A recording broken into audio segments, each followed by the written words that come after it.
ఢిల్లీని 10 ఏళ్ల పాటు పరిపాలించినటువంటి అరవింద్ కేజ్రీవాల్ ఇప్పుడు ఢిల్లీలో లేరు, పంజాబ్లో ఉన్నారు.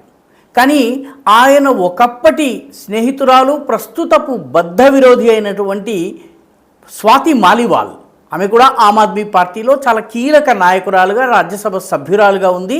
కానీ ఆమ్ ఆద్మీ పార్టీలో అరవింద్ కేజ్రీవాల్ నుంచి ఇప్పుడు ఆమె వేరైపోయింది, అతనికి వ్యతిరేకంగా పోరాడుతోంది.